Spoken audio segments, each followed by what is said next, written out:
Welcome to the Culture Zone.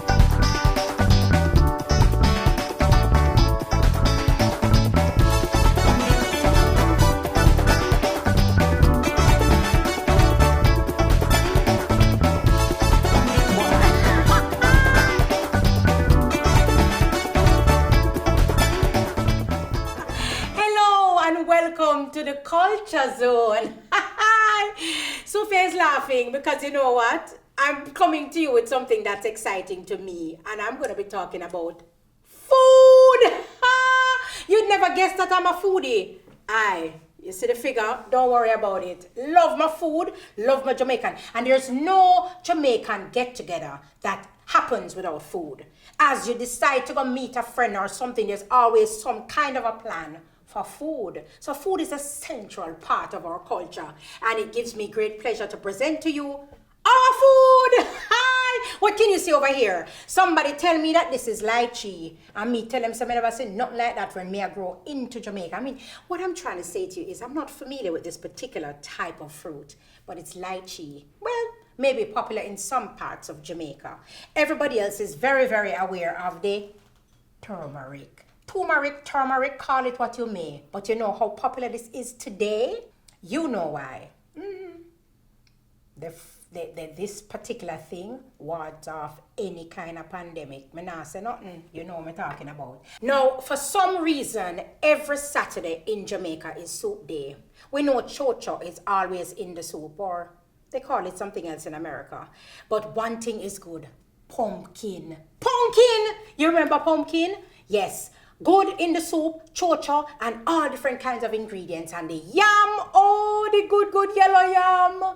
But I remember as a child, the teacher said to me, what is something that your mother puts in the pot that smells and you can remember it?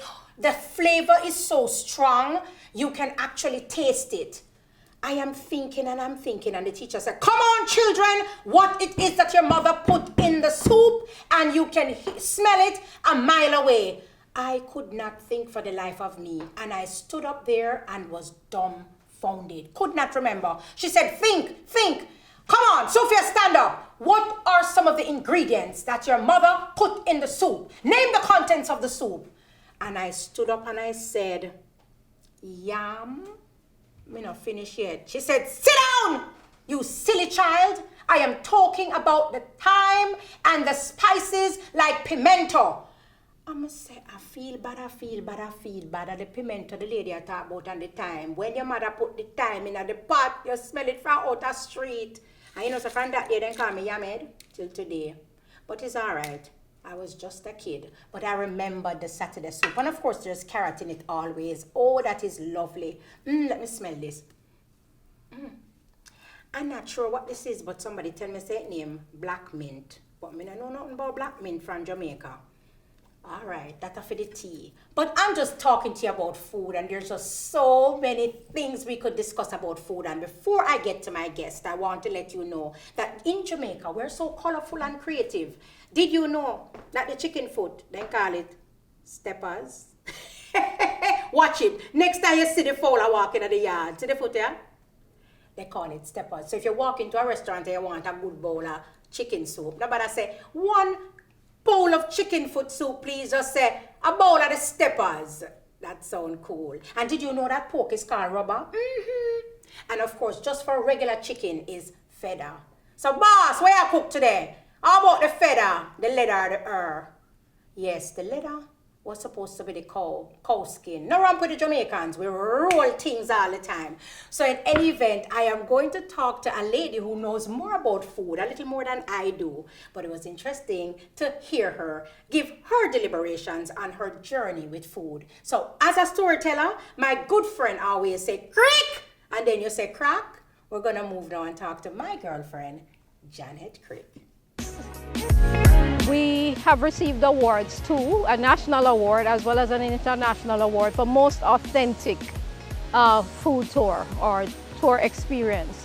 And it's because we make the tour very, very real for our guests. This is not a touristy kind of experience. Hello, Miss Janet, how are you?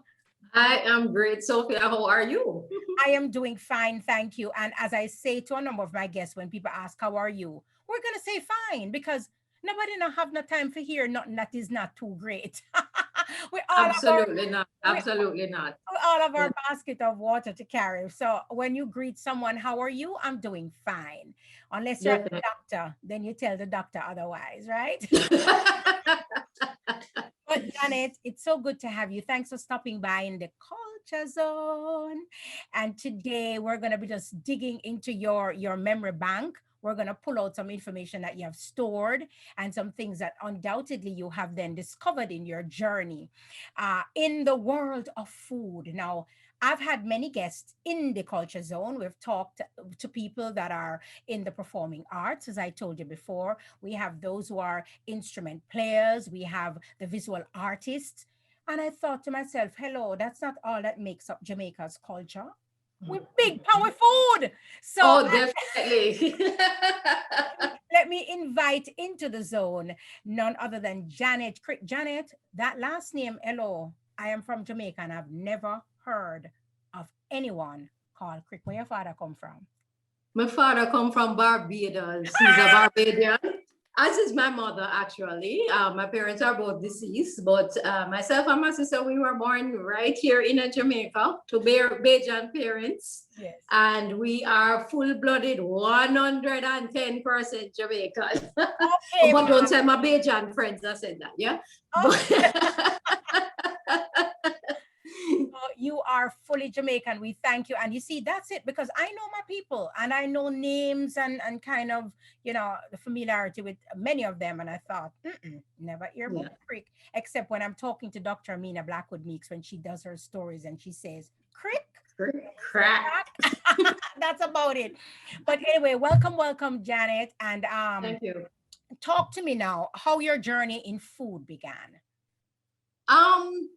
Well, I wear many hats and I've had a long career in different things, including in foreign policy and so on. So I've always, whatever I've been doing, I'm always promoting Jamaica.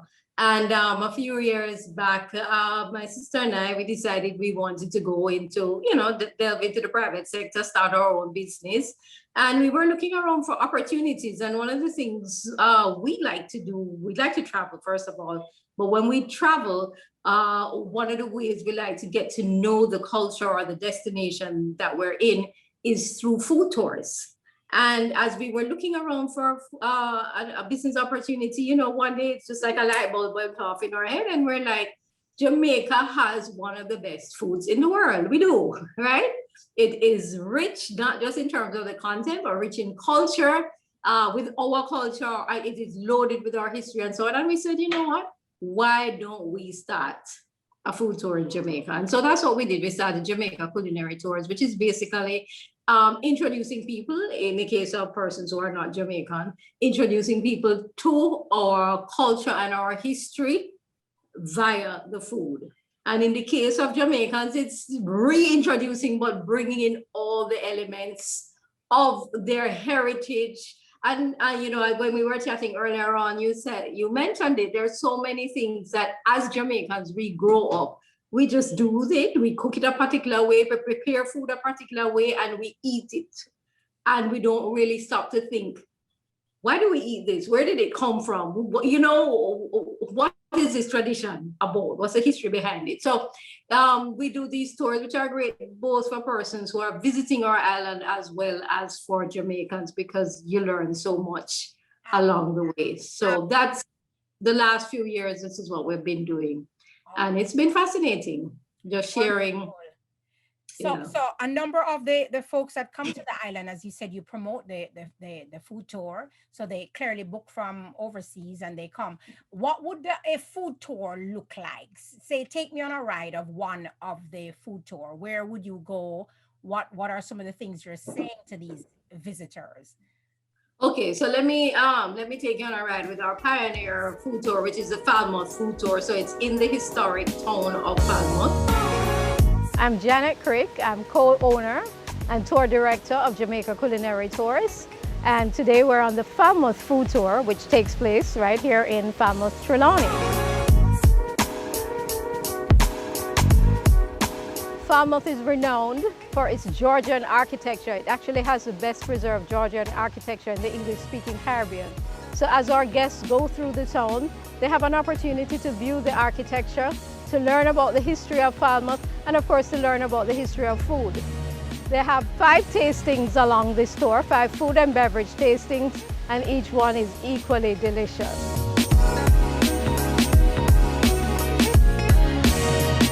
So we're stopping at food stalls, at kiosks, at little restaurants, at the patty shop, and so on. And our guests are learning how to package a patty and a cocoa bread, right? Something we take for granted. Have you ever thought about it? No. Our guests are learning how to drink coconut and from a coconut jelly, or how to eat the jelly, how to eat sugar cane, because we grew up knowing how to eat sugar cane instinctively, or perhaps our parents tell us, but they told us when we were so young, we don't remember. You chew up the cane, you swallow the juice, you discard of the trash. So it's, even when we started the tour, there are certain things we didn't even think about that we'd actually have to tell our guests until, we got into on the road with them. And then we said, when we realized people are about to swallow, you said, no, don't swallow, swallow the juice, discard of the trash. And so it's, we're really just taking people into little nooks and alleys, and they're seeing how everyday Jamaicans live, how everyday Jamaicans eat. You're in the alley with the coconut guys while they're playing dominoes and they're drinking a coconut jelly and so on. So it's very natural, very authentic. Try. Put it in the scale. No. Put it in the scale. I said no. How much is that? It's a pound? All right, so that's you wanted a pound of carrot. You don't remember what mom said to buy, all right? So,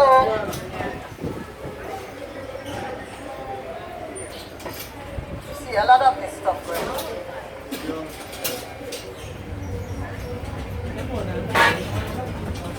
How much is that now?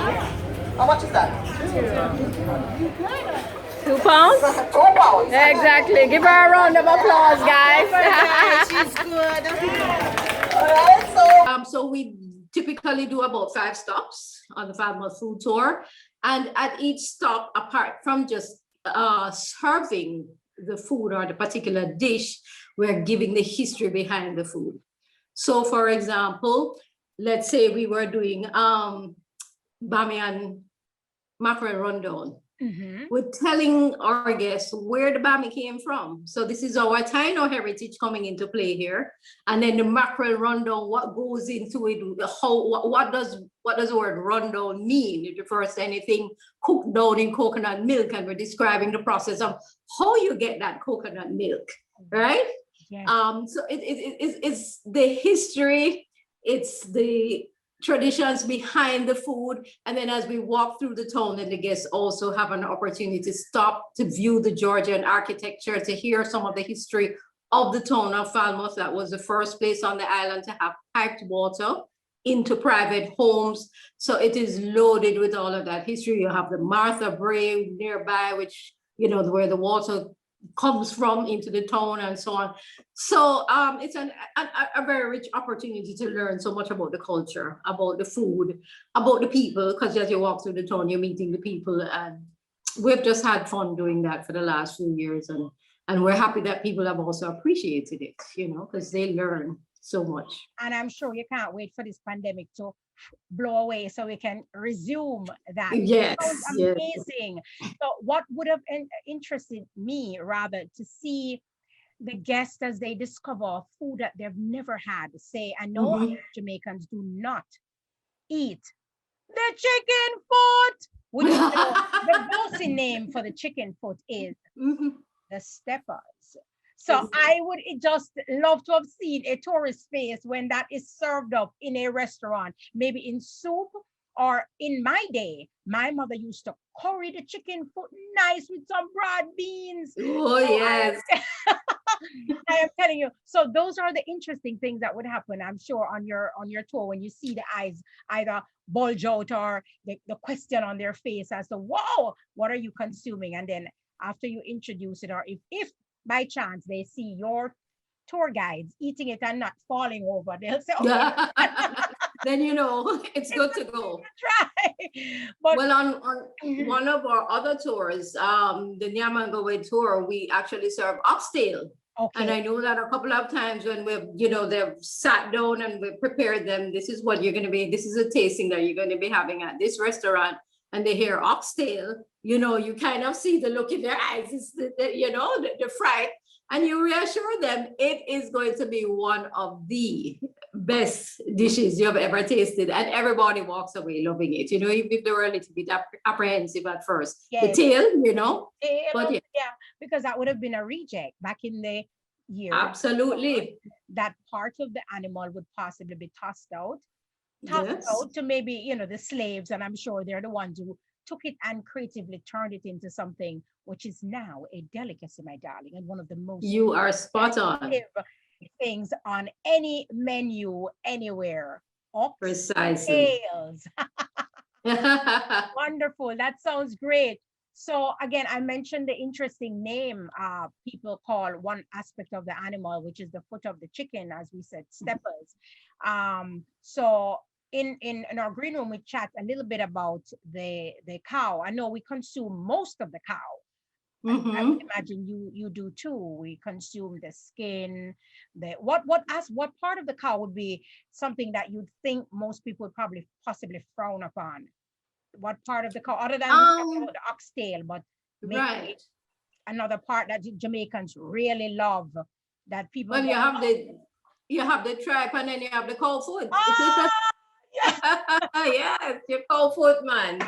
cow So they make we Jamaicans make a stew out of the cow foot. Mhm. And we had talked in our green room or in our previous discussion about the dessert Yes. that is made from the cow foot, which is so unusual, but really it's a gelatin. When you boil the cow foot and you use that water and strain it, then you get a thicker consistency. They flavor it up with the nutmeg, vanilla, of course, little white rum off the tip in there. which is our The favorite. sugar. No, one recipe I saw said, YouTube said, don't use the sugar. I guess because it's, it won't really even out nicely. But you can use your syrup or your condensed milk. Mhm. And then you mix up all of that and set it in the fridge overnight to gel. Yes. And voila, you have your Dessert. Yes. cow foot dessert, your cow foot jelly or jello. So Jello, cow food, custard, whatever you want to call it. That's whatever you want to call it. Yes, another yeah. part of the cow too. I remember my mother preparing was cow tongue. So Yeah. as I Mhm. said, we tried to consume as many parts of the animal as we could, right? Mhm. Not much wasting there.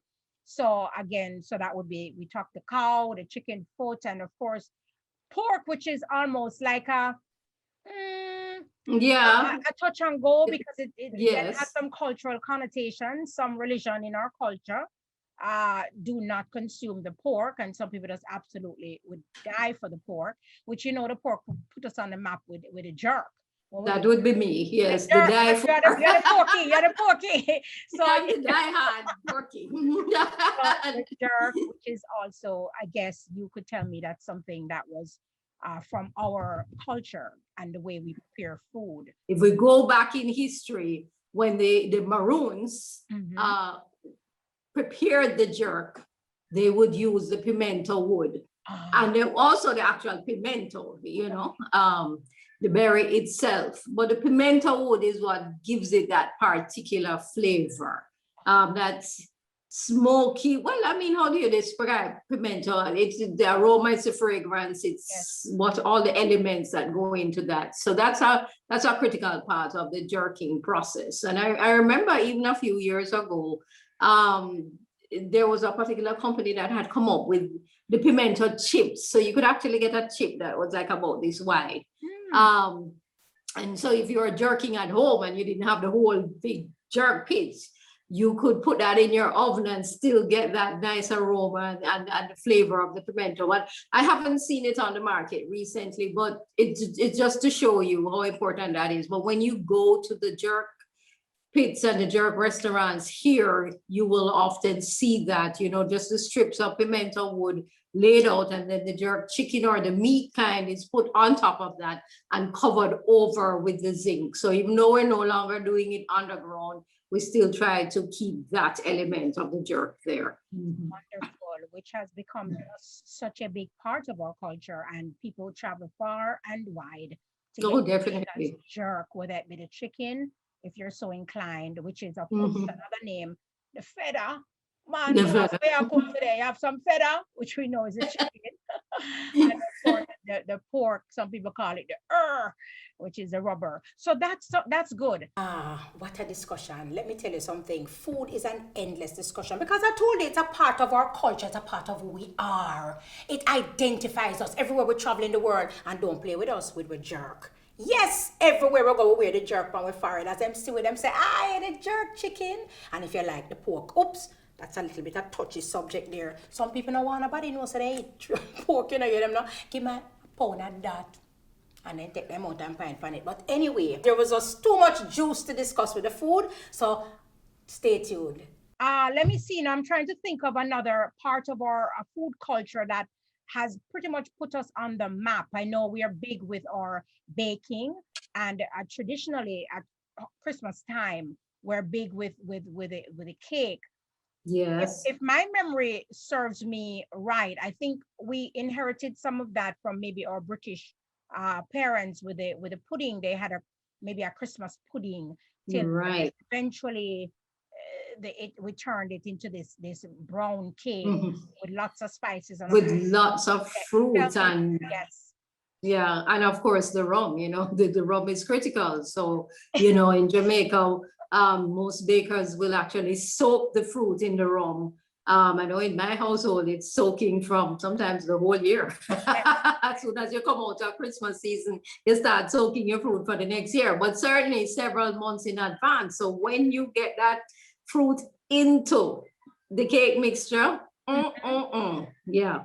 But what I find interesting, Sophia, about our Jamaican cuisine is that, as you mentioned, we take a lot of these traditions from the British, and let's remember we have the Spanish too, because we have the Spanish influence who colonized us before the British.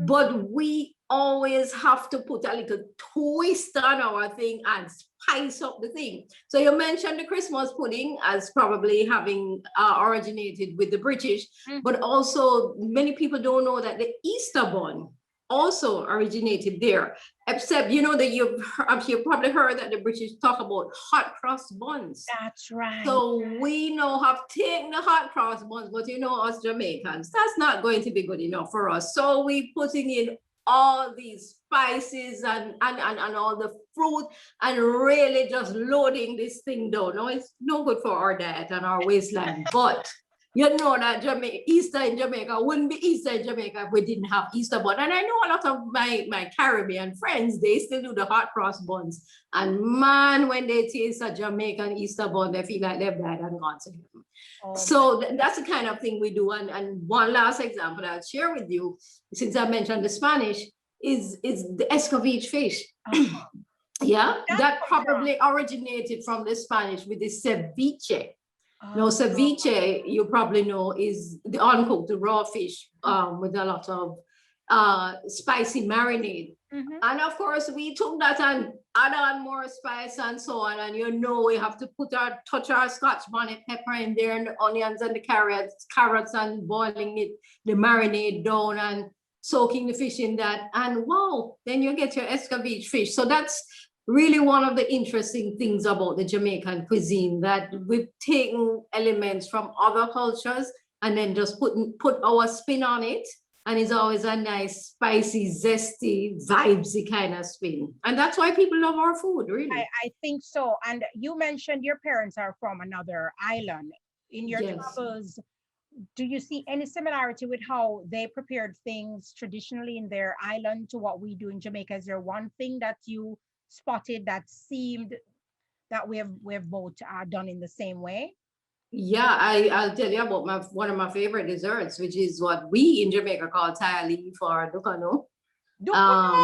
Yes, and in Barbados that's known as conky. I hope I got that Bajan accent right. But yeah, but they do the conky, and it's pretty much the same thing. Similar. Yeah, They do that with the banana leaf as well. that's correct. Yes, they do. Yeah, yeah.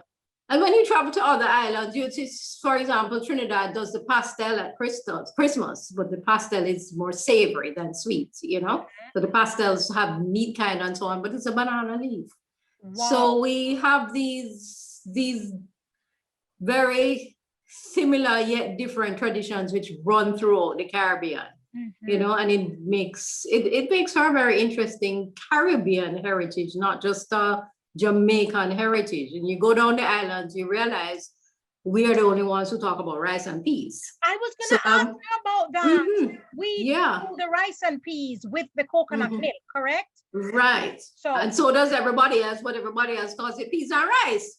So we always tease them and say, but you know, it's more than rice than peas. So how can it be peas and rice? No, must be rice and peas. Baby, they have a lot of peas more than It's all good though. It's all good. It's still the basic, your coconut milk and your peas, and yeah, it's all good. It's one love, one Caribbean, one pot. But I know I'd love to come and do a tour from your vantage point. And because I'm not familiar with the Trelawney, I'm with different parishes, but Trelawney. And one thing before I go, I remember people saying some things are named as a result of a spoil. So they're baking something and something happened. They just call it something. I believe Toto was a spoiled pudding, but I will rest my case. I won't disagree with you, dear. Toto. No, just delightful anyway. But Janet, thank you for stopping by the Culture Zone and walking us through the culinary delights of our culture in Jamaica. And of course, a little touch of your parents' homeland, Barbados. That's right. It has been my absolute pleasure. Thank you for having me. Yes, my dear. Thank you. And we normally say, walk good till I catch you again. All right. Definitely. You do the same. Walk good, Sophia. Thank you. Take care. Good. Bye-bye. Bye-bye.